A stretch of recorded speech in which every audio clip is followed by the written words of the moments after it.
macaafa lallabaa boqonnaa 12 lakkoofsa 1 kaasee hanga lakkoofsa 8 isa jiru dafeen dubbisaa warri qabatan baafadhaa ergaan irratti sin barsiisu siniifan kenna ergaan kutaa kanaa sini dubbise barri hamaan utuun dhufin jedha barri hamaan maal utuun ta'in utuun dhufin waggoonni ati anatti hin tolan ittiin jettu utuun dhiyaatin bara dargaggummaa keetti uumaa kee yaadadhu.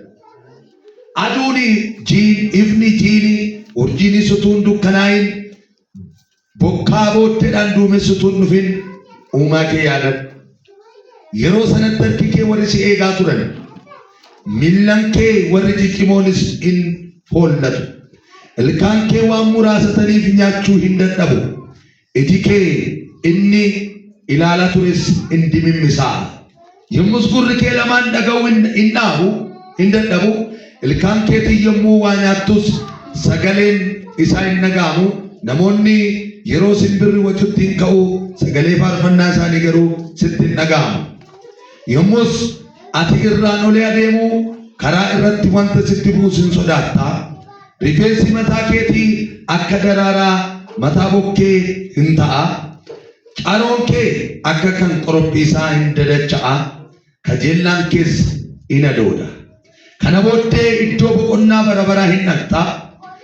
Warra siif boo'anis karaa irraa asii fi achi yaa'u. Kanaafis bu'aa dhagna keetii keessaa wanta akka bu'aa meetii irraa hojjetame utuu hin citin. Inni akka harkee warqee irraa hojjetame utuu hin cabin. Wanti akka gomboo burqaa bishaanii biratti utuu hin urraa'in. Inni akka geengootti bishaan boolla waraabanis utuu hin cabin uumaa kee yaadadhu. Biyyoon gara biyyoo isarraa dhufeetti deebi'uun hafuurri immoo gara waaqayyo isaa isa kenneetti deebi'uun hin hafu. Lallabichi wanti hundinuu waa'een baasu dhuguma waa'een baasu waa'een baasu jedhe. Galanni waaqayyoodhaaf haa ta'u. Kanaaf waa'ee dargaggummaatiif ogeessichi Salamoon umurii dargaggummaa keessatti dargaggeessi tokko maal gochuu akka qabu lafa kaa'a jechuudha. Barri itti dadhabdu hin dhufaa. Barri itti gurri kee dhaga'uu dadhabu hin dhufaa. Iji kee nama laalu kun barri itti dimimmisaa'u hin dhufaa. Barri itti ilkaan sirraa dhumu hin dhufaa. Barri itti dulloomtee miilli kee jajjabaan kun si jalaa laafee itti sodaattu hin dhufaa. Utuu barri sun hin dhufin uumaa kee yaadadhu jedheetu dubbata. Gidduu kana yoo gooftaan jedhe kanas hin leenjisu of argadhu yookiin of argachuu wanti irratti sin barsiisa. Dargaggoonni keenya of argachuun nurra jira. Of hin arganne taanaani balaadha jechuudha. Kanaaf waa'ee of argachuu wantoota uumamarraa kaasee waan sin barsiisu jira. Argannoon inni jalqabaa of argachuudha. Meesiruu jedha argannoon jalqabaa of argachuudha jedhama. Of argachuudha. Of hin arganne taanaan immoo of barbaaduu danda'uun nurra jira jechuudha. Kanaafi macaafa keenya macaafa qulqulluu kana sababa godhannee yoo kaane iyyuu waa'ee dargaggootaa bal'inaan hin baranna. Dargaggoota maaltu barbaada? Umurii dargaggummaa keessatti maal gochuutu nurra jira kan jedhu bal'inaan ilaalla. Kanaaf egaa keessuma kaayyoo uumama dhala namaa wajjin waan xiqqoo darbee isinitti hima. Waaqayyo dhala namaa cal jedheen uume kaayyoo uumeef qaba. Kaayyoon suni maalidha? Amma yeroo baay'ee waan uumamneef waan lafa kanarra jiraannuuf namoonni baay'een utuu hin bariin utuu hin beekin akkuma dhalatanii dhufanii hin nyaatanii hin dhuganii hin fuudhanii hin heerumanii hin dulloomanii hin dhukkubsatanii hin du'an akkuma dhalatanitti kan du'an baay'ee. Kaayyoo uumamuu keenya maalidha? Macaafni qulqulluun waa'ee uumama dhala namaa maal jedha? Maaliifan uumame? Eenyutu na uume? Kaayyoon uumameef kun immoo maali? Galmi isaa maalidha? Amma waggaa 100 kana dura turre nuyi jechee kana. Waggaa 100 kana booda warra irra jirru kun hin jiru. Dhaloota biraatu jira. Dhala keenyaatu jira. Dhageessanii akkuma abaabileen keenya akaakayyoon keenya nu dura dhufanii darban nus darbuuf jirra. Kanaaf kaayyoo uumamneef kaayyoo uumamtaniif akkasin hubattanan barbaada. Kaayyoo waaqayyo dhala namaa uumeefi waaqayyo maaliif uume kan jedhutti dafeen darba. Kaayyoo jechuun humti hiikumti mataasaa kaayyoo wanta qabatanii galma ofiitti ga'an jechuudha. Maalin jedhee kaayyoon wanta qabatanii galma ofiitti ga'an galma qabu. Kanaaf kaayyoo dhalli namaa uumameef kaayyoo waaqayyo isa guddaa waan ta'eef kan nu uume eenyudha? Eenyuun nu uume? Waaqayyoodha. Waaqayyo maaliin nu uume? Nyaannee duwwaa, dhugnee duwwaa, barannee duwwaa, sooromnee duwwaa, bara muraasa wayii mul'annee bara tokko booda mul'annee akka duunuuf nu uume. Kaayyoo uumamneef. Kanaaf kaayyoo waaqayyo namaaf qabu galma guddaa qaba. Kanaaf namni akka uumamaa warra kaanitti kan uumame miti.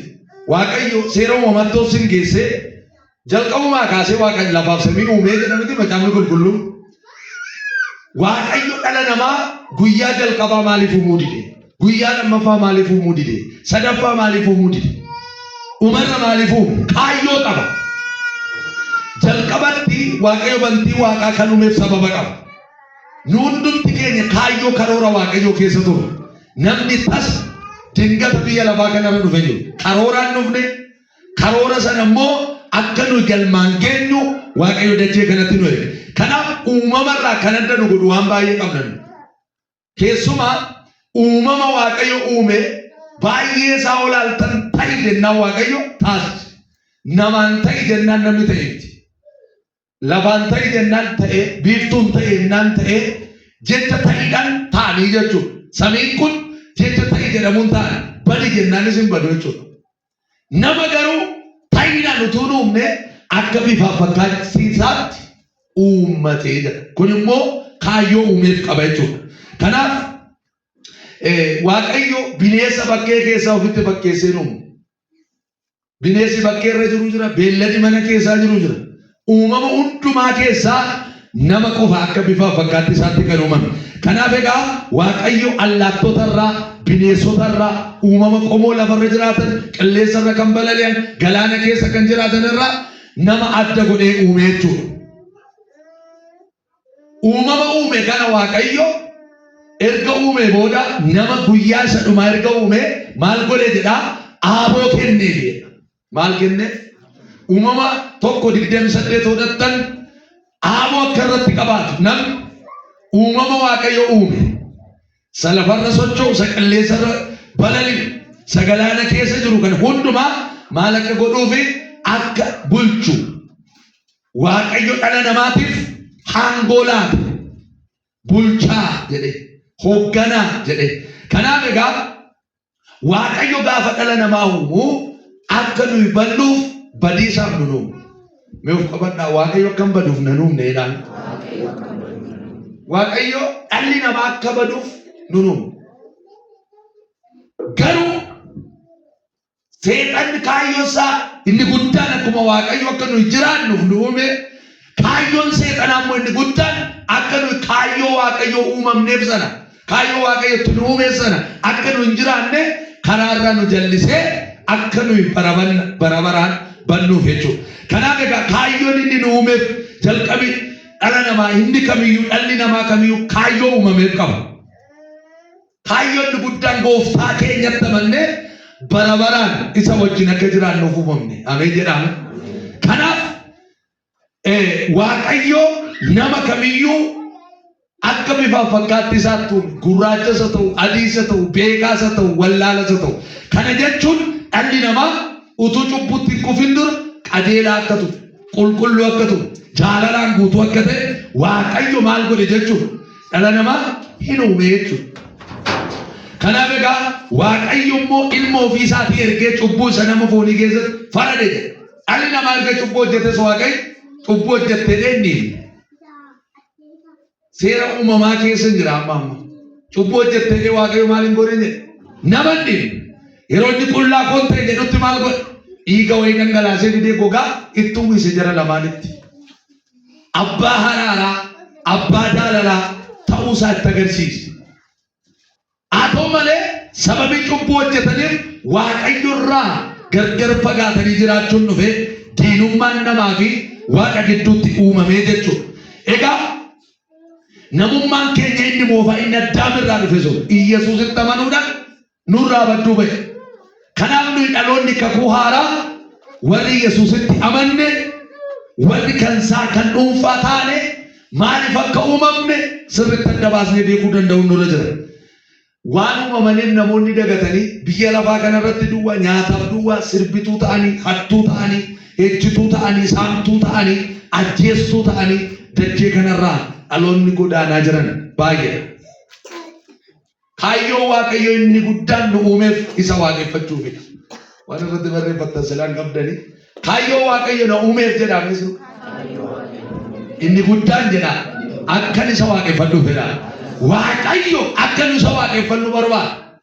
Batalay Daabiloos biyya lafaa kanarratti mootummaa kan isaa hundeessee namoonni Waaqayyo waaqessuu dhiisanii isaan akka waaqeffataniif sochii gurguddaa geggeessaa jira. Sochii kanattis milkaa'eera. Amma biyyoota gurguddaa akka Ameerikaa kana keessatti seexaanik charchiin seexanaa banameera. Manni waaqeffannaa akkuma nu amma gooftaa waaqeffachuudhaaf dhufnu manni waaqeffannaa seexanaa maqaamni seexanaa attamamee namoonni seexanaaf sagadan namoonni seexanaaf faarfatan namoonni seexanaaf hojjetan jiru. Seexana samiirraa kan gadi isa buqqise inaaffa Waaqayyo maaliif waaqeffama? Ani sutuu waaqeffamee gaariidha kan jedhutti isa buqqise. Hatee miti, sobee miti, nama ciqilee miti, nama irratti ga'e miti. Kaayyoon seexanaan guddaa waaqeffamuu barbaada. Kanaaf Waaqayyo of tuulummaa isaa sana argee maal godhe? Gadi isa darbate. Dhiifama akka hin argannetti si'ool isaa qophaa'ee gaannam isaa qophaa'e. Waaqayyo dhala namaa gaannamiif hin qopheessine ture. Garuu warra isaaf hin jiraanne, warra isaaf hin bulle, kaayyoo uumamaniif warra dagatan, kaayyoo Waaqayyo tuumeef warra hin jiraanne seexana wajjin adaba isaanii ta'uu akka argatan macaafni qulqulluun nutti hima. Kanaaf kaayyoon uumamuu keenya inni guddaan dargaggootaan dhagaa isa waaqeffachuudha, isa ulfeessuudha, isaan kabajuudha, isaan ol kaasuudha. Kanaaf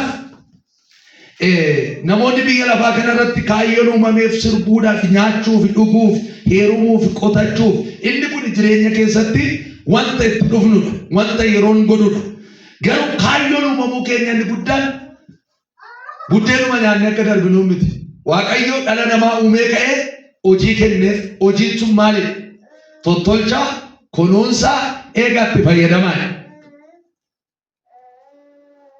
Waaqayyo maaliif hantuun nama nu dura uumame, qocaan nu dura uumame, sattawwaa si dura uumame, waraabessi si dura uumame, buddeen nama nyaattu si dura uumame, namni macarrashaa uumame. Hantuun nu dursaa jechuudha. Dhageessanii? Waaqayyo utuu dhala namaa jalqaba uumeera ta'e maaltu ta'a jettanii yaaddu? Jalqaba utuu nama uume. Samiin hin jiru, lafti hin jiru, qilleensi hin jiru, bishaan hin jiru. Waaqayyo nama uumuu hin danda'u jalqaba. Hin danda'a. Garuu namni oksijiinii barbaadde, buddeena barbaadde, lafatti boqottuu barbaadde. Kanaaf Waaqayyo nama uumuu karoora yoo qabaateeyyuu kaayyoon nama uumuu jalqaba uumuu miti. Otuu jalqaba uumame namni maal jetti beektu? Utuu nama dhuguma gaafuma jalqaba uumamni jiru kun utuu nama booda uumame tulluu gamaaf gamanaa boollas biyya garaagaraa kan xinnoo achitti ol hin jedhu seetanii koomentii kennu seetanii inni sun gooftaan bal'anne biyyi inni sun galaana baay'anne assaayitii kennuu ishii na hunan.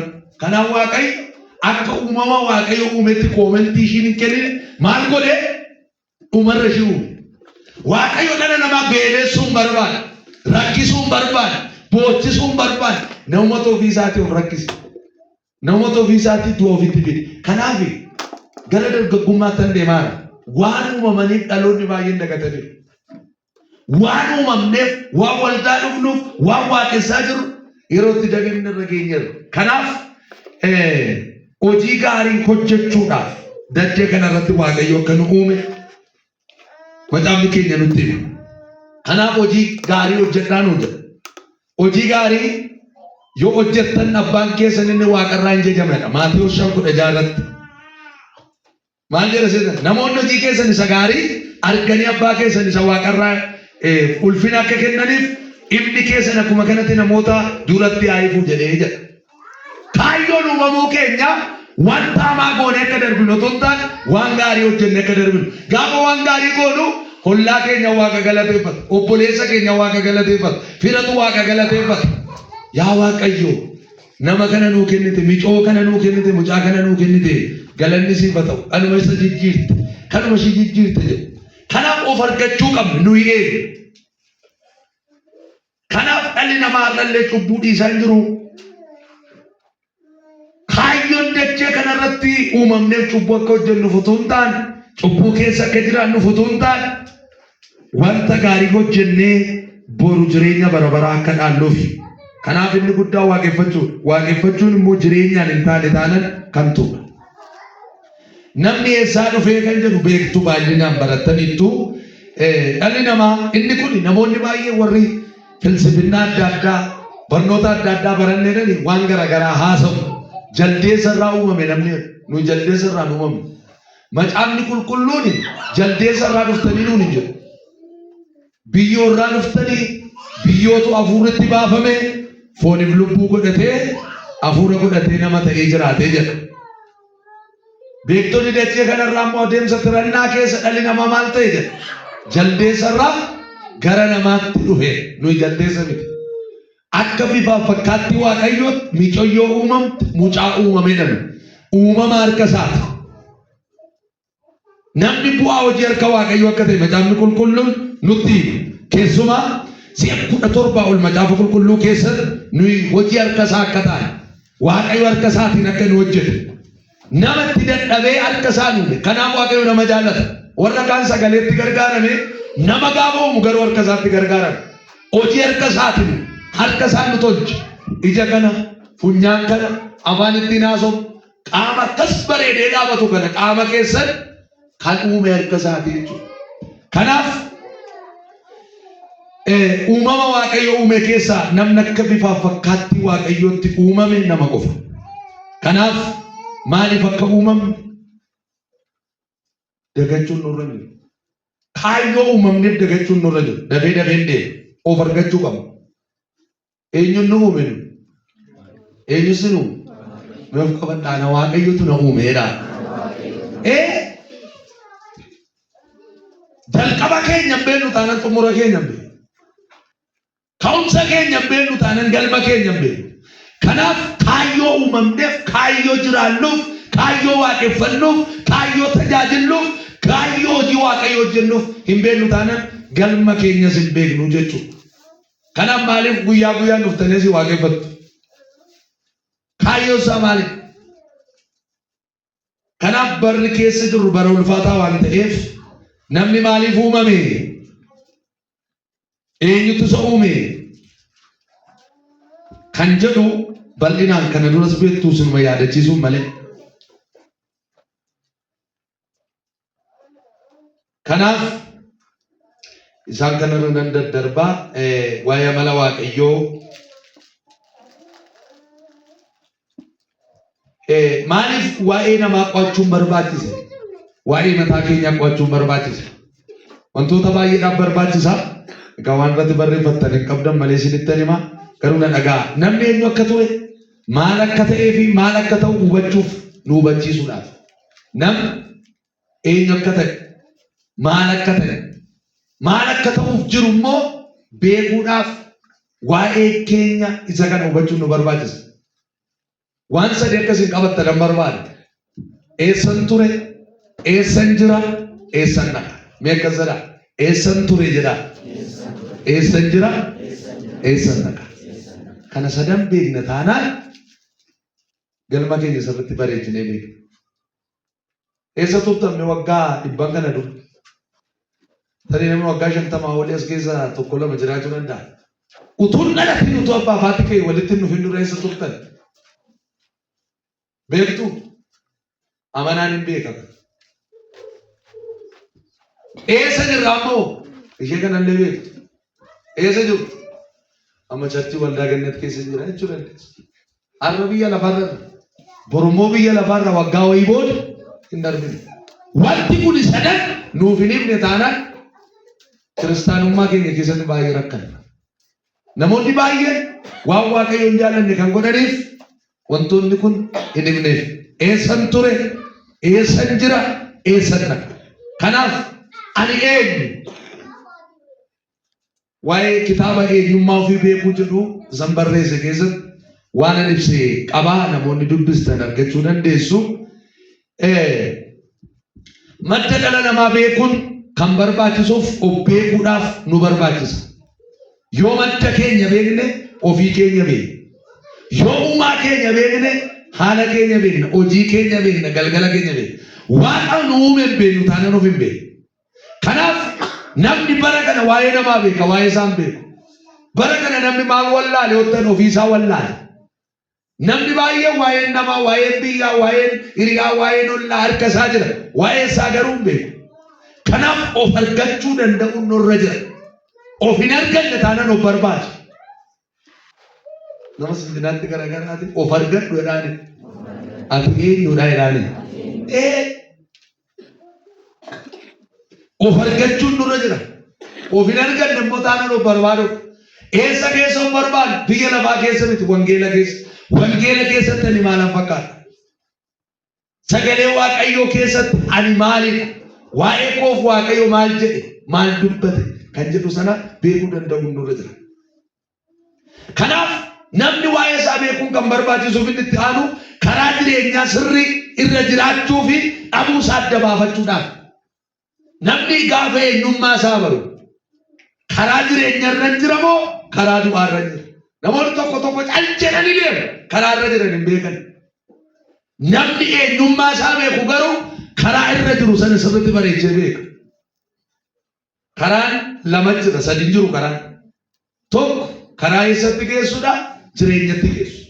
Lammaffaan karaa du'atti geessu. Karaan afur hin jiru. Karaan lama. Kanaaf gaafa eenyummaa keenya barru karaa du'aa irra jira moo karaa jireenya irra jira inni ilaaluu danda'u nurra jira. Kun immoo of argachuu keessaa dhufa. Namoonni baay'een utuu faarfatanii si ol galaa jiru. Namoonni baay'een utuu waldaa dhufanii gaannaniif qophaa'aa jiru. Utuu lallabanii, utuu kwaarii keessanii, utuu sanbata nafi, utuu sagantaa akka kanaa nafi si ol daandii du'aa qabatanii kan jiran lakkoofsan qabanii amma. Gaafa sagalee Waaqayyoon eenyummaan namaa qorama. Gooftaan keenya adda baasee barsiiseera. Namoonni baay'een guyyaa isa dhumaatti maqaa keetiin raajii dubbanne. Maqaa keetiin hafuurota hamaa baafneera. Maqaa keetiin dhukkubsataa fayyifneera. Naan jedhu ani garuu guyyaa sanatti matuma sin hin beeku. Jarri kunneen tajaajiltoota. Tajaajila jechuun nama salphaa miti. Tajaajilaa irra taa'anii boruu taayilaan ta'an. Guyyaa tokko lama gidduutti tajaajilaan ta'an. Baratanii, dubbisanii, qo'atanii, kadhatanii, ayyaana erga fudhatanii booda kan taayilaatti dhufan. Waa'ee iccitii tajaajilaa gaafa namaa galu. Kanaaf guyyaa isa dhumaa hojii keetu ilaalamaa, hojii ati hojjettutu madaalamaa jechuu barbaade gooftaan. Kanaaf jaalala abbaa koosa waaqarraa nama hojjetut mootummaa kootti gala malee yaa gooftaa warra naan jedhan miti. Si erginee yoo buddeessi ilaala. Si erginee yoo bishaan si obaan naan jedhe. Kanaaf barachuu danda'uun nurra jira. Dhaloonni kun amma iyyaan hin darbaa bara kana. Ergaa sagalee raajiduu waan nutti raajamee hin darbinaa bara kana.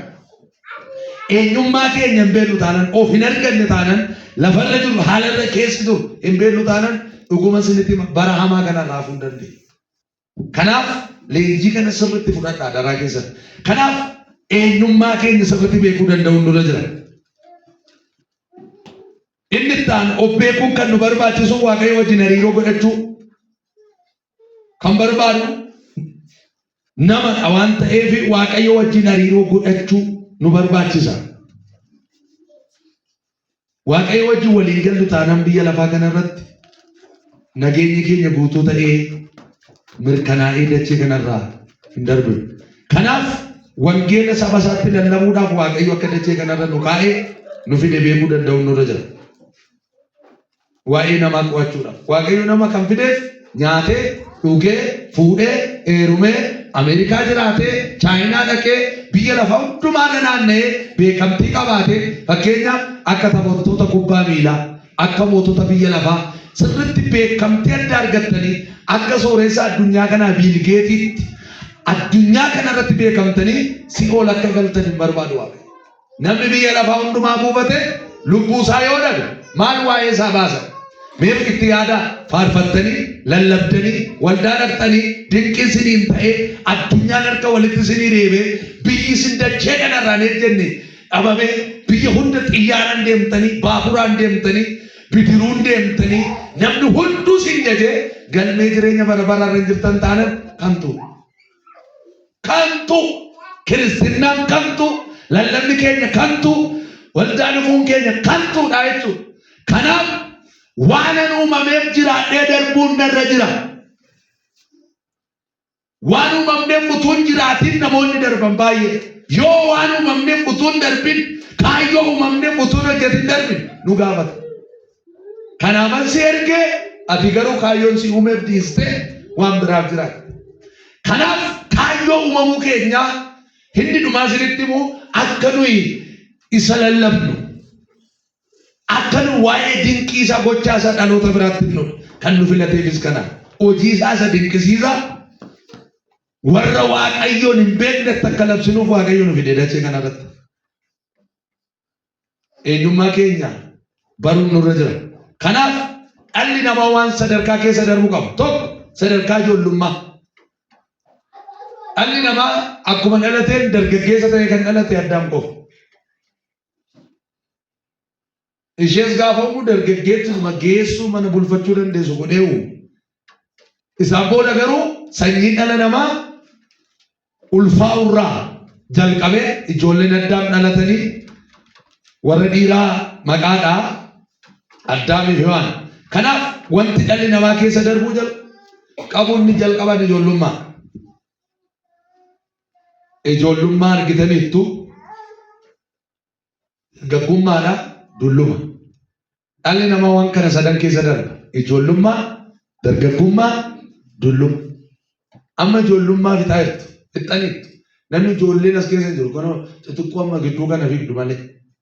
Kanaaf biyya lafaa kana keessatti gaa yeroo umurii ijoollummaa, dargaggummaa, dullumaa kana keessatti namni hin rakkata. Rakkina hin argaa, sooruma hin argaa, iyyuma hin argaa, dhiphina hin argaa. Umurii kana sadan keessatti. Namoota tokko rakkinni isaanii ijoollummaatti. Jalqabuma gaafa dhalatan rakkinaan dhalatu guyyaa keessa waaqayyo isaanii kee kan sooroman jiru. Tokko immoo ganamni isaanii rakkina hin qabu. Guyyaa keessa gaafa dargaggummaa keessa lixan rakkinni itti dhufu. Tokko immoo ganamas dargaggummaa rakkina hin qaban dulluma keessa rakkinni fi iyyumni itti dhufu. Kanaaf biyya lafaa kanarratti namni sadarkaa keessa darbu qaba. Ijoollummaa irraa gara barnootaatti barnoota kutaa isa keetirraa oofite gara isaa sadarkaa tokkoffaatti darba, haayiskuulitti darba, yuunivarsiitii gala, digirii ta'u dippiloomaa, digirii lammaffaa, maastersii, PhD, dooktoreetii, piroofeesara jedhamu. Sadarkaa biyya lafaa keessa kana keessa darba. Isaan booda utuma piroofeesara jedhu du'a. Bararraa baratti waggaarraa waggaatti yeroorraa yerootti guyyaadhaa gara guyyaatti wanta keessa darbaa hullu qabna. Kanaaf egaa dhalli namaa sadarkaa kana keessa darba. Waa'ee dargaggummaatti hin dafee dhufa jechuudha. Hundumtuu dabareedhaan dhufaa deema. Kaleessa daa'ima turre ara dargaggeessa. Dargaggummaan kun immoo umurii wayii booda immoo hin dhumti gara dullumaatti gara ga'eessummaatti dhufaa deema. Gara dadhabuutti. Kanaaf sadarkoolee kana keessa inni murteessan dhalli namaa kan keessa darbuun ulfaata. Keessatti namni baay'een qorame. Inni kan qoramee darbee mo'ata. Inni kan keessatti kufee salphata. Sadarkaa dargaggummaa. Inni hangam jireenya kee balleessuufis tolchuufis murteessan dargaggummaa. Sirriitti na dhaggeeffadhaa amma iddoo kanatti. Bira ga'eera. Iddoo sin barbaachisa. Dargaggeessi eenyudha? Dargaggeessi eenyu?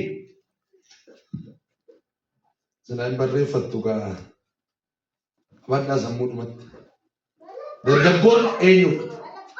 Dargaggeessa kan jedhamu akka qorannoon geggeeffametti umurii namoota waggaa 15 hanga 25 gidduu jiranidha jedhanii kaa'u. Waggaa 10 duwwaa. Umurii waggaa 15 hanga 25 dargaggeessa jedhama. Kanaaf umurii dargaggummaa kana keessatti qoqqooddiin garaagaraa jira. Balleessuudhaafis, tolchuudhaafis, fiiganii jalaa ba'uudhaafis, ari'anii qaqqabuudhaafis umuriin kun baay'ee murteessaadha. Dhalli namaa dabareedhaan tannetu tanne isa jedha sana. Akka dhalatetti sadarkaa dargaggummaa kana keessaa hin darba jechuudha. Kanaaf baay'een keessan keessa darbitaniittu, baay'een keessan immoo keessa jirtu, baay'een keessan immoo gara fuulduraatti kan keessa darbuu sinirra jiru. Kanaaf kan keessa darbitanis, kan keessa jirtanis, kan itti dhufaa jirtanis sirriitti na dhagaa. Dargaggummaan maal akka ta'e. Sadarkaan dargaggummaa sadarkaa baay'ee murteessaadha. Sirriitti qalbii guutuun na dhaggeeffadha. Murteessaa fi barbaachisaa hojii waaqayyoo hojjechuudhaaf. Seenaan keetti kan jijjiiramu, seenaan kees kan itti badu umurii dargaggummaati. Sadarkaan dargaggummaa umurii jiran keessa umurii nuti itti of arginudha. Waa'ee of arguu keessaa, waa'ee of argachuu keessaa umurii baay'ee eenyu akka ta'an barbaanne itti of argannu umurii dargaggummaati. Kanaaf namoonni baay'een garuu umurii dargaggummaa isaanii keessatti utuu of hin argin kan badan baay'eedha. Sadarkaan dargaggummaa sadarkaa itti fokkifnee yoo deemne illee of jibbinudha. Sadarkaan dargaggummaa amma dargaggeessi fokkisee deemuu barbaadu hin jiru as keessa. Hundumti keenya sadarkaa itti namni sheemmicoon bareeduu barbaadu, inni dhiiraas bareeduu barbaadu. Sadarkaan kun olaalta nama dargaggeessa badaa waa namaa irratti hin argitanii bareedee dhiqatee filatee firiijii kana vaaziliiniin miicee isheenis as tokkostee achi xaxxee as xaxxee ijarraan gadi buuftee fataa jettee deemuu barbaaddi dargaggummaa. Surree jijjiirtee kanaaf dargaggummaa irratti fedhiin keenya baay'ee dabala. Baay'ee obarii dabala. Fakkeenyaaf umurii dargaggummaa keessatti namni hammayyummaa hin barbaada. Amma fakkeenyaaf bara hammayyummaa keessa jira. Kana jechuun faashinii garaagaraa hordofu. Kuni dargaggeessa Itoophiyaa duwwaa miti. Dargaggeessa addunyaa kanarra jiru hundumaa. Dargaggeessi bilbila irra qabate boru qabachuun barbaada. Dhageessanii? Wayyaa irra uffate boru uffachuun barbaada. Hojjetanii wayyaa haaraa irra bahe uffachuu kan barbaadan jiru. Bilbila haaraa bahe qabachuu kan barbaadan jiru. Makiinaa haaraa baate. Faashinii kan hordofan. Umurii namni faashinii garmalee hordofu keessaa umurii dargaggummaa. Ijoollee baay'een faashinii hordofurraa kan ka'e harma isaanii qullaa oofuu, handhuura isaanii qullaa oofuu, inni dhiiraas faashinii hordofurra faashinii dheedeetu hunduu isaa qullaa oofaa jira faashinii. Sadarkaan dargaggummaa sadarkaa ammayyummaa faashiniitti hordofan baay'inaan. Nittaan dargaggummaa keessatti fedhii waan bareedaa uffachuudha. Fakkeenyaaf hundi keenya dargaggeessa kan ta'an keessumaa waan bareedaa uffachuu barbaadu.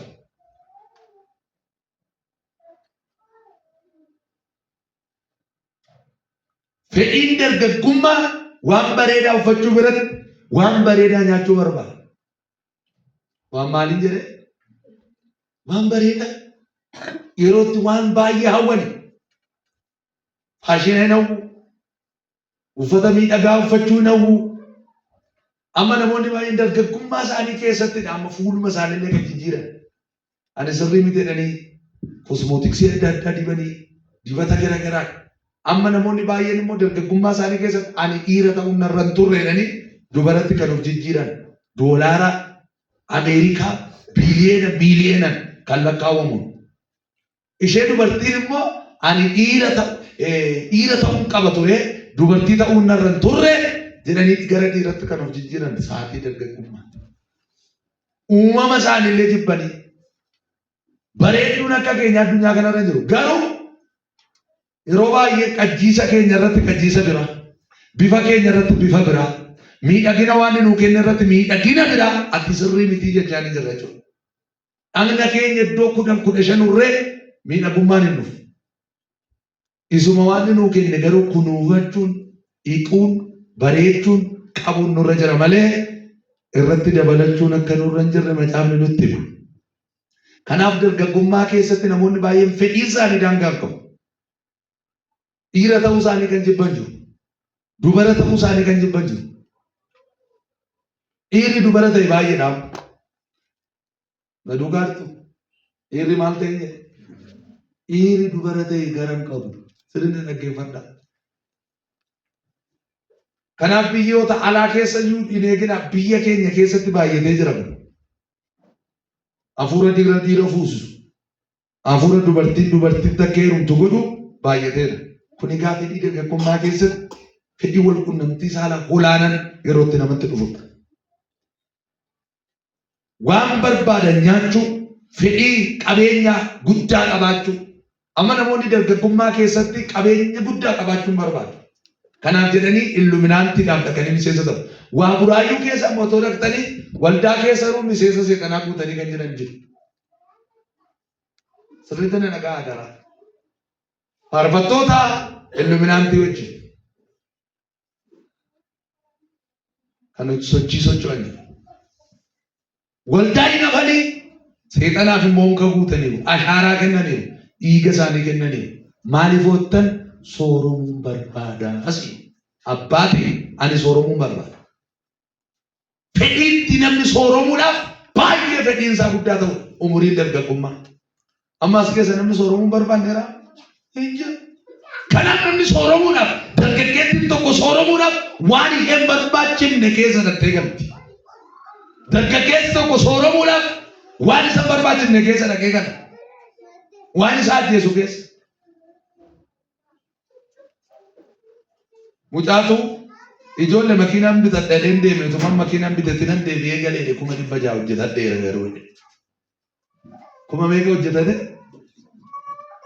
bakka deeme 600 bichaan fudhadhe ishiin immoo makiinaan aan bittu sooromuu dhaqeetinanii yeroo malee galee. Sooromuu dhaqee aan du'ee galees jira. Umuriin dargaggummaa umuriitti namni baay'ee birrii barbaadu. Baay'ee. Amma kana miti. Kanaa ol ammoo deemtan lafa magaalaa naayit kilabiitu jira. Dargaggoota hedduu achitti argitu. Ciffaraa beet mana sirbaa jechuudha. Iddoo sanatti warra foon isaanii gurguranii jiraatan argitu. Birri gurguddaadha. Mucaa tokko halkan tokkotti mucaa tokko 20 naa kennetti. Halkan tokko wajjin bulee yoo guyyaa 10 bulte meeqa argatte jechuudha? 100. Guyyaa meeqa bulte? Guyyaa 10 yoo bulte 100 iyyuu miti 200 mana. Ati ji'attan mana argattu isheen garuu umurii dargaggummaa isheetti fayyadamtee of gurgurtee meeqa argatte? Atasuma turumbaa kee afuufanii 200 fideesii. Foon gurguruu, of gurguruu, kalee gurguruu. Dhuguma isinitti. Sooromuuf jedhanii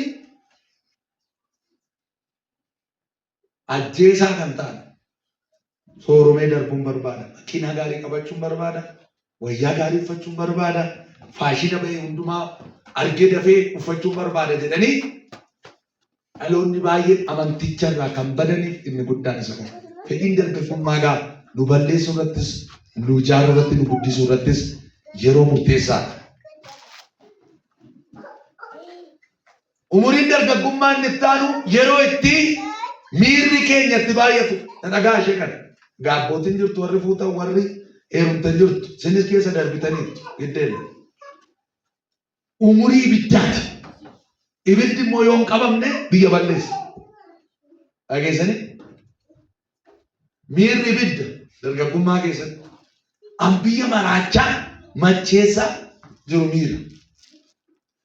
Miirri kun yookiin aarsaa ookinin gammachiisaa, ookinin sirbisiisaa, ookinin ejjisiisaa, ookinin achisiisaa. Amirri dhala namaa godhee seexanni nama hin godhu. Umurii dabalaa deema miirri, fedhiin dabalaa deema.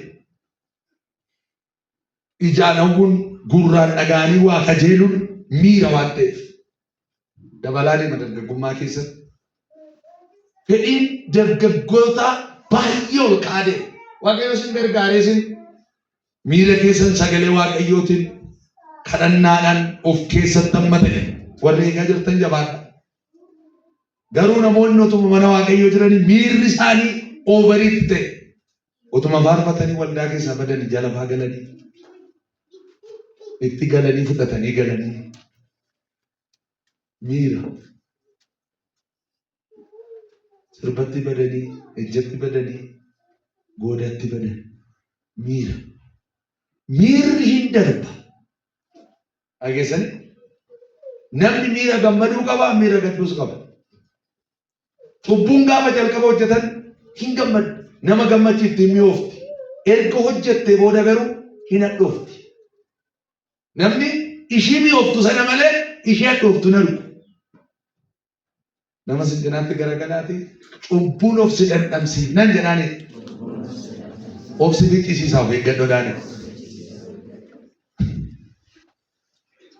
Na duukaartu moo galtan? Amala cubbuu keessa jalqaba cubbuun hin hadhooftu, hin mi'oofti. Akka karameellaa kaappuchiinoo gaafa takka turtuu daqiiqaa 10-20 booda bakka addunyaa mul'uun dukkana sitti ta'a. Maalittan kana gochuu dhaqee? Ammoo totta warri sirbi sin godha ammoo tokko haatanii sirbitanii erga sirbi sirraa galee takka. Ayyee! Warra fuula xuraa'ummaa hojjetanis hoggasii fi utuu waan barbaade ibidda irratti miti kilaaja irratti dhokaaste sin dhagaa. Takka gaafa xuruun ayyee!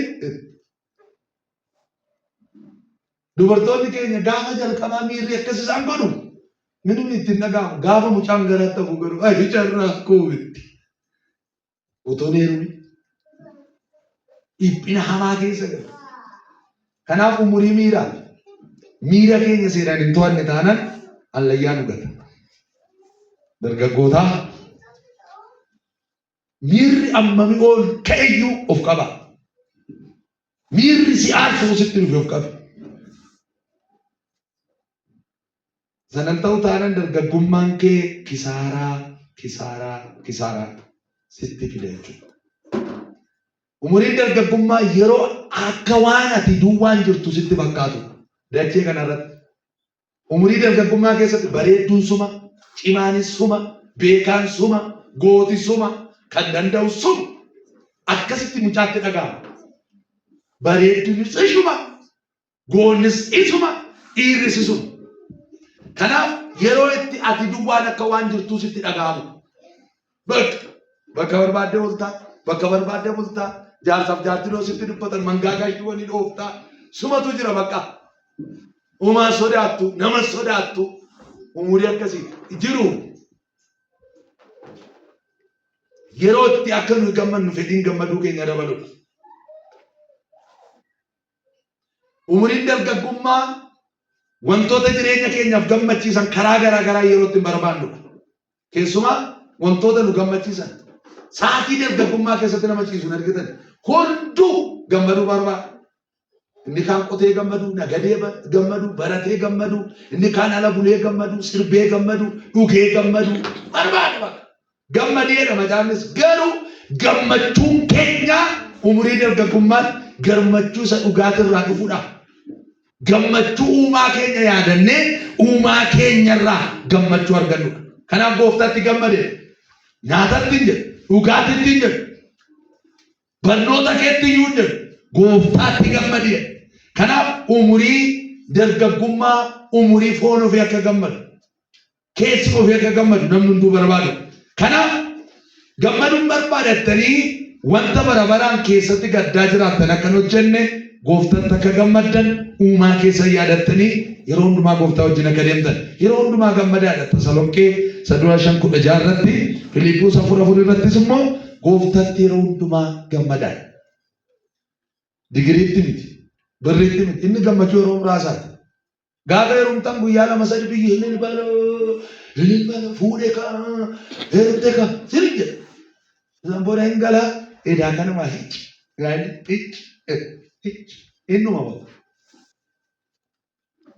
Warra heerumu malee jedhani gaafa yeroon hin gaane itti fiigani gaafatti senan heerumaa boossee heerumnaanis boossee sanaan. Warra madattee heerumtee ariifattee baay'ee mana diigee nan dhagee. Warri daftee fuutes baay'ee rakkatte. Waa'ee yerootti dhufa. Yeroo keenyatti akkamitti fayyadamna? Yoo gooftaan jedhe fuuldurattis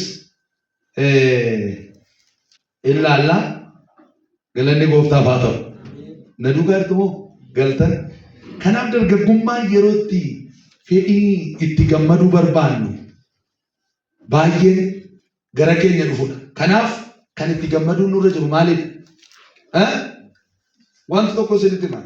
Yakka hojjettanii wangeelaawwi ijaarsa waldaa hiriyaa keessan abbaa faana keessan shawwaduu hin dandeessu. Namichatu gaangee ate. Abbaan gaangee immoo itti dhufe. Kanaaf akkaataa ittiin namicha abbaa gaangee bira ittiin darbu fala wayii uummate. Gurra gaangee walitti hodhee anuma namicha akka wallaa.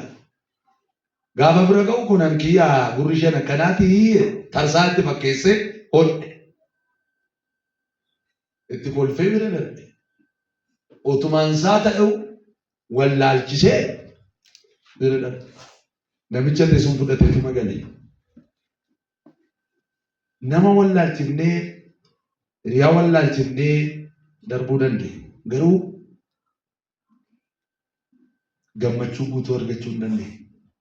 Kanaaf ijoolleen Waaqayyoo amalli isaan irraa mul'atu. Inni guddaan ijoolleen ifaa akka ijoollee ifaatti jiraachuu qabu. Yohaannis duraa 1:5 Waaqayyo ifaa ijoolleen ifaas mallattoo ittiin beekama qabu. Namni mucaa ifaa ta'e mallattoo 22 beekama. Maal irratti barreessine? Mucaa ifaa ta'uu keenya. Dargaggeessa ifaa ta'uu keenya. Nama gooftaa wajjin jiru ta'uu keenya kan ittiin beekamu mallattoolee 22. Tokko jireenya Waaqayyoon gammachiisu keessa deddeebi'a. Dargaggeessi tokko dargaggeettiin tokko eenyummaa ishee erga bartee erga of argatee maal godhaa? Ani mucaa ifaati erga jedhee ifa isa isaa ta'e sana gammachiisuudhaaf achi keessa deddeebi'a. Inni itti aanu jaalalaan deddeebi'a. Barri kuni bara jaalalaa jedhama. Garuu jaalala sana. Sirnuma bara jaalala saala faalaa gidduu baratti sii du'ee dhanii booda immoo sin ajjeesaa. Jaalala sobaa, jaalala miiraa. Jaalalli inni macaafni qulqulluun jedhu jaalala isa utubumaa irratti hundaa'ee itti wal amantoonni kiristaanonni itti wal jaalatanidha. Kanaaf mucaan ifa keessa jirtu maaliin deddeebiti? Jaalalaan deddeebiti. Jaalalaan deddeebi'a. Inni itti aanu qulqullummaan deddeebi'a. Kanaaf umurii dargaggummaa keenyaa jaalalaan Waaqayyoon gammachiisuudhaan qulqullummaadhaan deddeebi'uu danda'u nurra jiru. Walaaltan amma dargaggeessi baay'een isaatuu badaa hin argitan. Keessumaa dargaggoota waldaa sinitti. Dargaggoonni waldaa dallaa namaan buqqisan. Badaa yeroo sobanuun argitanii garuu dhimma qulqullummaa irratti baay'ee ulfaataadha. Daawitiin caaltaa, Salamooniin caallaa, eegsiin akkasii baay'atee nuu dhufa. Dhageessanii Waaqayyo abbaa araaraati. Namni amma utuu hin kufin dura qalbii jijjiirratee kufa. Utuu namatiin dura Waaqayyo illee naaf haa dhiisu malee jedha. Amanuu meeqoo sirrii miti. Waaqayyo maal laafaa godhu malee? Waaqayyo naamaa godhu malee? Hamiidha hin jedhin malee? Kuni cubbuudha hin jedhin malee? Shaqa jechuudha. Itti matee jalqaba jechuudha. Kanaaf bakki maali? Yoo jireenya namaa laaltanii ammoo nama sanaa jiraattu. Yoo namichi sun kufe wajjin kuftu. Isa modeela isinii ta'e dargaggoonni Yesuusin ilaalaa. Wangeelaawii ilaaltanii, jaarsa waldaa ilaaltanii, koree dargaggootaa ilaaltanii, raajii waldaa ilaaltanii, jaarsa waldaa ilaaltanii waaqa waaqessitu taanaani har'uma isinii dhaamu. Ammuma namicha sanaa jiraattaa gaafa namichi kufe hin kuftu. Gaafa namichi sirbeetis maal abbuun koo maarree waaqayyo maal na godhe itti jalqabdu. Nuyi gara Kiristoos fakkaachuutti malee gara nama fakkaachuutti akka hin guddanne. Kana isinii dhaama dargaggoonni. Amma dargaggeessi keenya wal faana kan dhumeef abalootoo faarfatoo akkas godhe, abalootoo lallaboo wayyuu akkas godha, na durayyuu nu pheenxee waggaa meeqaati ankoo maarree waaqayyo bakka akkaanatti buusa. Wallaalee badaan akka abaluu na godhattanii kadhatina. Adaraa keessa. Kanaaf ifa keessa yoo deddeebine, ijoollee ifaa ta'anii yoo deddeebine, fakkeenyaaf jaalalaan nurraa mul'ata, qulqullummaan nurraa mul'ata. Kanaaf qulqullummaa irratti baay'ee waldaan baadiyyaa, waldaan magaalaa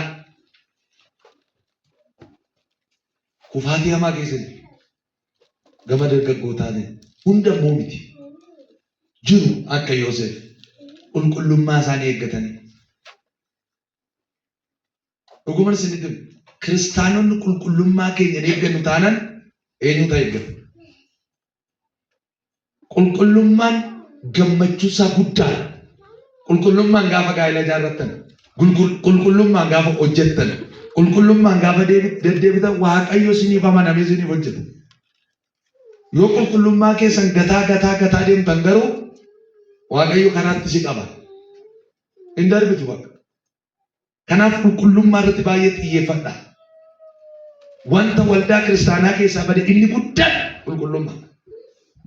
Kanaaf kaleessas waa dubbadheera. Garraamummaan deddeebi'a. Namni ifa keessa jiru, dargaggeessi ifa keessa jiru garraamii qaba. Ajajamuudhaan deddeebi'a. Batala haalli bara ammaa irra jiru amma biyyoota Awurooppaa biyyoota gurguddatanii dargaggoonni waldaa keessa jiran ammallee biyyi keenya nagaa. Ammeeshaa taphatu dargaggeessa, foorshippi godhu dargaggeessa, allallabu dargaggeessa, arraajii dubbatu dargaggeessa, faarfannaa albama hojjetu dargaggeessa. Itoophiyaanonni kanaan eebbifamneef. Garuu biyyoota alaa fudhattan isteediyoomii oola dargaggeessa. Waldaa keessaa meeshaa kan taphatu jaarsa waggaa 50 kan foorshippi godhu. Warra duddikin akkas gajjare. Eessa nu dargaggoonni akka mana fiilmii jiru, mana tiyaatiraa jiru, isteediyoomii jiru. Arra soo laaltan dargaggeessi baay'een waldaa kiristaanaa keessa harcaa jira. Kun waggaa 10-15 booda maal ta'uuf jira jedhaa tilmaama. Dargaggeessa na waldaatti fiigu. Mana bunaa biratti fiigaa oola. Mana oduutti fiigaa oola. Gabaan taa'ee dhaabataa oola. Isa hojjetuun argitan isa odeessu malee. Waan dargaggeessa irra jiru waan sadii isinitti himu. Tokkoffaa oduurra jira dargaggeessa. Maalirra jiran jedhe? Mee waldaanuma kiristaanaa keessatti waaqayyo isin eebbisu malee namoonni tokko jirtu warri fuula waaqaa barbaadan. Garuu namoonni tokko immoo yoo dhufanillee kadhatan iruma odeessa gurba. Koomaan qabu, verbiin qabu, giraamerii isaan beekamu, fuulistooppii qabu iruma odeessa. Achitti odeessa. Yoo achi ariite asitti odeessa. Yoo asitti argite achi siqee odeessa. Asii gabbaa achitti odeessa. Yoo asii qabde achitti in odeessa. Waan oduu isinitti buuseef oduurra jira. Miidiyaa hubantan dargaggeessumatti odeessa. Ina odeessa. Oduu hojiirra miti. Oduurra. Lammaffaan immoo nyaatarra jira. Maalirra jiran jedha? Nama keessa amma biddeen tokko gadi fixuu jira. Waan isii gaariidha. Dargaggeessa nan jedhe. Warra waggaa 15 hanga 25. Haadhaaf abbaan mana keessaa hojjetaa kan nyaatu nama ja'a. Ja'an bilbila 20,030 baatu hojiin qabanii buddeen hin baasan. Buddeen lama gamnu godhu. Buddeen lama achi garagalee sinuu maatillee bira jirtanii immoo hin quufne. Biddeen meeqa bitan? Lama. Biddeen lama fitti ishiinis hin sobdi ishii nama qophaan nyaatti. Dargaggummaa keessatti Biddeen jabaadhaa nyaadhaa. Nan jiru inni fadhu. Sadaffaan inni dhumaayi dargaggeessi maalirra yoo ta'u bara chiikiiti jedhanii nama kophaan argitan hundi gudeecha irratti fe'ate baattatee deema. Akka maastiqaa tuutaa deemu.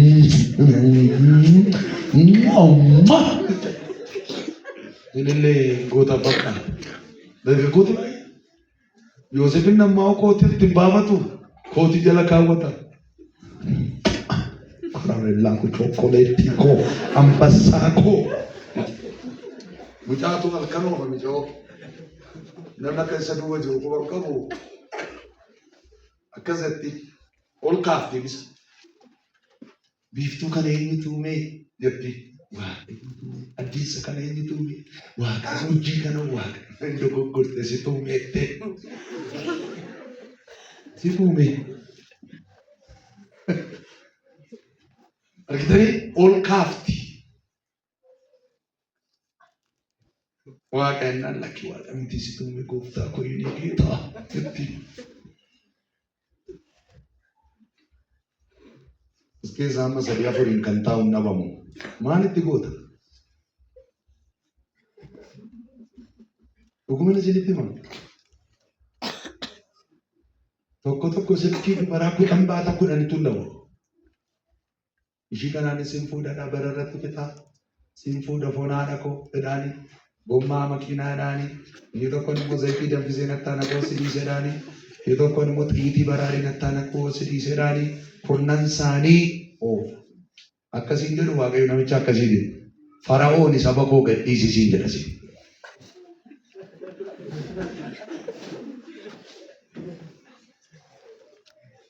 Dhuguma isinitti tokko ani umurii irratti fixanii waggaa 5 waggaa 6 as deemte ani dhiiruma gajjiruu arguun barbaade.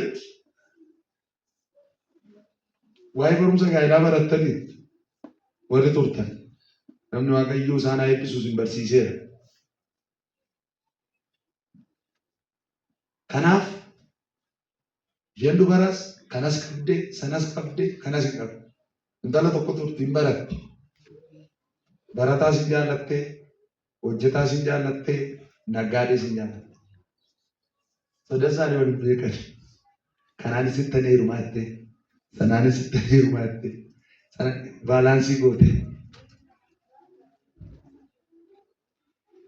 Ansindiin uccitii baay'ee naasuufnu malee dubarri keenya kiristaana dhiisanii warra azaabee wajjin kan haasa'an lakkoofsan qaban. Rakkoon qabu nana mana gaafa namani wal fuunaa ammasitti chokkoleettii naa kenniidha hin kennine wantoota maafitti kennine.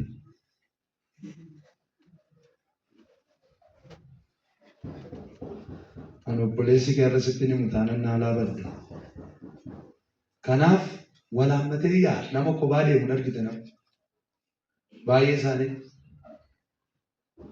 Yoollee riyaa dubaraa dhabe dhiiruma hojii yaa dargaggeessa kophaa deemu kanaan argitan. Kanaaf kophaa deeman siniin hin jedhu of eeggadhaa jedhu. Dhaloonni ifa keessa jiran hinaafa malee deddeebi'u, hammeenya malee deddeebi'u, hammina malee deddeebi'u, ejja malee deddeebi'u, mudaa malee deddeebi'u, galataan deddeebi'u, qajeelummaan deddeebi'u, haasaa waa'ee baasu haasaa deddeebi'u. Waa'ee Chelsea fi Arsenaal irraa maal fuutu? Dargaggeessa biyya Oromiyaa kana Itoophiyaa kana sooran miidiyaa wanta nama aarsee maanchee inni achi birri paawundii nanyaan atasii yeroo kee gochaa jira. Amma sotoo matsaafa dubbistee amma tapha kubbaa kilabii maaliin deeggara? Ahi dargaggeessa keenya. Dhuguma isinitti himaa. Achi gabbaanee hoo waldaa oolu ante eenyuma maqaa isaanii yeroo beeku nan dhagaamane. Abaluun goolee kana gashee waldaa keessatti illee haasa'u. Tajaajilaa tokkotu konfirensii deemeetu hin bade faarfataadha. Faarfateetuma bade. Sana kayyoon yeroo barbaadu. Isaan booda erga tapha kubbaa samii ilaalee fixee bakki naaliin jiru. Edaa inni mana namaa dhaqee tapha Liverpool fi Arsenaaltu qaba jedhe. Kanaaf sagantaa waldaa dhiisee isa dhaqee mana namaatii TV kubbaa miilaa dhaloota akkasii wal tajjifama. Haasaa waa hin baafne haasaa kiiloo hin qabne haasa'ina. Wangeela walitti haasaa. Waa'ee mucaa micoo bichaan haasa'in wangeela haasa'in. Dargaggeessaa jireenyi keenya ifa keessa hin jiru taanaan badii keessa jira. Haasaa gaarii haasa'uudhaan gaarummaan deddeebi'uudhaan dammaquudhaan deddeebi'uudhaan ogummaan deddeebi'uudhaan baricha bittuun deddeebi'uudhaan of eeggannaadhaan deddeebi'uudhaan akka fedha waaqayyootti deddeebi'uudhaan hafuura qulqulluutti guddachaa deddeebi'uudhaan sagalee waaqayyoo barannee gara sagalee waaqayyootti guddachuudhaan deddeebi'uudhaan jireenya kadhataa qabaachuudhaan deddeebi'u. Mallattoolee kana yoo qabaanne nuyi mucaa ifaati. Kanaaf kiristaanni tajaajila isaa eeggachuuf cubbuu dhiisa utuu hin taane namoonni tokko tokko tajaajila koo bara yoo cubbuu hojjedhe waldaan tajaajila na dhoowwite jedhanii cubbuu kan sodaatan.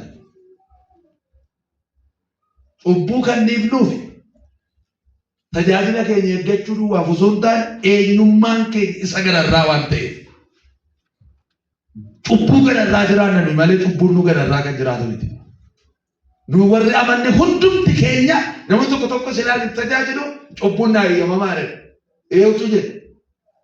Silaan tajaajilu misees waarii keessa jiru maal rakkoo qabanee kan jira jiru siinee eeyyamne wangeela. Waan irraa naadaman maal qabu? Taa'ee dhagga'u sagantaan barra'u hin faarfatu maal irraa naadamu jedhanii an cubbuu shakaa oolan jiru. Cubbuu kan dhiifnuuf eenyummaan keenya cubbuu gararraa waan ta'eef. Malee waan tajaajila qabnuuf har'aa xinnoo sagantaan qabamee nan qorin jennee cubbuu kan dhiifne gaafa tajaajila immoo hin qabne cubbuutti deebinuu miti. Kanaaf bara ammaa kana baay'ee ulfaatadha. Kanaaf eenyummaa keenya beeku dargaggoonni kaayyoon isaanii beekuun dirqamadha. Dargaggoonni kaayyoo uumamanii beekan kophaa isaanii gammadoodha. Kophaadha garuu maalidha? Gammadoodha. Maatiin isaaniitti gammadu. Biyyi itti gammada. Waaqayyo guddaatti gammada. Meesini kana dhorka keessa suutuma jedhaa kaasaa. Yoo dhuguma kaayyoo uumamtanii beektan maqaa gooftaa Yesuus Kiristoosin nama maatiin itti gammadu, nama biyyi itti gammadu, nama waldaan itti gammadu, nama waaqayyo itti gammadu si haa taasisu. Mee harka keessan ol kaasaa yaa waaqayyoodha. Akkasitti gammadu jedha. Atis natti gammadi jedha. Sinaa gargaaru waaqayyo. Yoo kaayyoo qabaattan waaqayyo sinitti gammada. Maatiin keessatti gammada. Micoon kaayyoo qabdu karaatti nafu. Mucaan kaayyoo qabu galma isaa ga'a karaatti nafu. Kaayyoo qabaadha. Yoo kaayyoon qabdan ta'e egereen keessan boru badaa. Galma keessan utuu hin gahin hafu. Fixeera. Yeroo ta'an itti fufna. Dargaggoonni kaayyoo uumamaniif hin beekne garuu waaqayyoon tasuma gammachiisuu hin danda'an. Kophaa isaanii iji isaanii waan lafarraa qofa ilaaluudhaaf fiiga. Garuu gammachuu guutuu qaban. Jireenya hatamaa jiraatu. Kana yeroo nama biraa jiraatu seexanaaf jiraatu. Dhaloonni kaayyoo uumamaniif hin beekne. Kana duwwaan ijoollee baay'ee yuunivarsiitiitti badaaru, kolleejjiitti badaaru. Micoon dura abbaa faadha biratti gaarii gaafa dhuftee asitti mana kiraatti galtu baddi. Kophaa gaafa taatu. Ijoolleen miskiinni baay'een qulqullummaa isaanii hafuura isaanii eeggatan gaafa maatirraa adda ba'an kaa yuunivarsiitiitti ani waan achi keessa darbeef barumsi kun anan achitti argadhe kanan deebi'ee barsiisaa. Yuunivarsiitiin maalidha? Mooraan yuunivarsiitii keessa maalidha? Umuriin irra jiru kun umurii akkamiiti? Dargaggoonni baay'ee keessatti badootan kolleejjiitti badu, haayiskuulitti badu, yuunivarsiitiitti badu. Namoonni sin gaariidha turuudha jettan achitti badu, mana kiraatti badu. Namni isaan arguu jiru, abbaan isaan arguu jiru, jaarsi waldaa isaan arguu jiru, raajiin isaan arguu jiru. Kanaaf bakka barbaadan oolu, bakka barbaadan bulu, waan barbaadan nyaatu, waan barbaadan ta'u. Kanattidha kan jireenyi dargaggoota baay'ee badu. Amma ta'e yoo abbaa faadha keerraas fagaata. Gooftaan si keessa jira, si wajjin jira. Isa sodaachuun akka Yoosef. Yoosef biyya ormaatti waaqa isaa sodaate. Biyya hundumaa jira waaqayyo. Kanaaf dargaggoonni attamitti kaayyoo uumamanii beekuu danda'u kan jedhu jira yeroo kun haala dhumeera. Kanaaf dhugaa beekuu danda'u nurra jira. jaallachuu amanuu danda'utu nurra jira. Kanaafi barnoonni kun bal'aadha. Eenyummaa keenya macaafa keessatti waa'ee dargaggootaa Kiristoos jaallachuu keessatti kana biraa wantoota dargaggoota barbaadan meeshee kana sadan sinitti hima. Wantoota dargaggoota barbaadan saditu jira. Tokko Waaqayyoodha. Waaqayyo dargaggeessa barbaada. Dargaggoota maaliif Waaqayyo barbaada? Wantan akka nu dhugaa hubannuuf nu barbaada. Dhugaa akka beeku, dhugaaf akka bulu, dhugaaf akka bitamu, dhugaaf gatii akka kaffalu Waaqayyo kanaaf nu barbaada. Kanaafi dhugaa akka hubannee hubachiifnuuf Waaqayyo nu barbaada.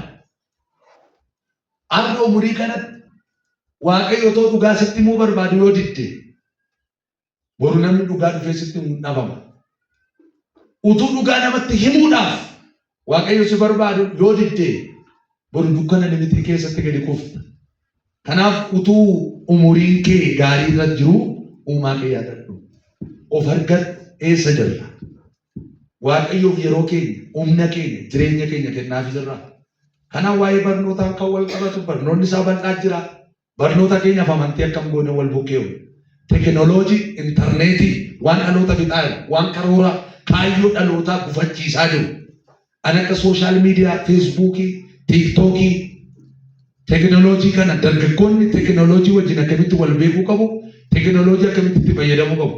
Dhalooti baay'een kan isaan balleessee teekinooloojii harka keenya jirudha. Ammayyaa'ee kan dhufe bilbila harka keenya jirudha. Micoo manatti kan balleesse, mucaa manatti kan balleesse bilbila. Kanaaf barnoota bal'aatu jira. Yoo gooftaan jedhee bal'inaan itti fufnee barannaa Waaqayyo dhugaa sinaa hubachiisu. Kanaaf mee of qabadhaa. Waaqayyo na barbaada jedha. Akka dhugaa beekuuf na barbaada jedha. Akka dhugaa namatti himuufis hin barbaada jedha. Bakka firoota koo dhugaa yoo sii gale dhugaaf jira. Dhugaa yoo sii gale soba keessa hin deddeebitu. Soba biyyi lafa foon keenya nu soba, bifti keenya nu soba, nu gala jechuudha. Akka har'aa kanatti nafu hin dulloomtu, hin dadhabdu. Gidoo namitti macaafatu jedha. Argaa jirra. Haati kee amma keenya hin geessu mamma haati keenya. Abbaan keenya amma nu irra jiru galan jaboo miti otoo wajjin fiigne qixxee keenya fiigan. Dhageessanii? Akkuma kee garuu dargaggeessa turan. Kanaaf umurii dargaggummaa kee yeroo Waaqayyo si barbaadu ati bakka biraan dhaqe. Yeroo Waaqayyo si fedhu dhiibbii jedhee inni jalqaba dargaggeessa kan barbaadu dhimma itti ba'uudhaaf Waaqayyo. Waaqayyo isa nu barbaaduuf argamuu danda'u nurra jira. Yoo gooftaan jedhe torbee har'a barnoota bal'aa wanta guddaa ta'e waan iccitii gurguddaa isinitti himu. Har'a gatteessanii barattan taanaan dhuguman isinitti Dubaay dhaqi Chaayinaas dhaqi. Biyya kana keessatti maal duutu? Yoo duutees immoo biyyuma kana keessa otoo inni ala jiru hin dhufaas. Inni Finfinnee jiru dhufee ginu as galee si qunnamu. Yoo har'a gatteesseen barattu ta'e irraafuu hin dandeessu. Kanaaf of argadhuuti ani eenyuuti? Ani eenyufan uumame?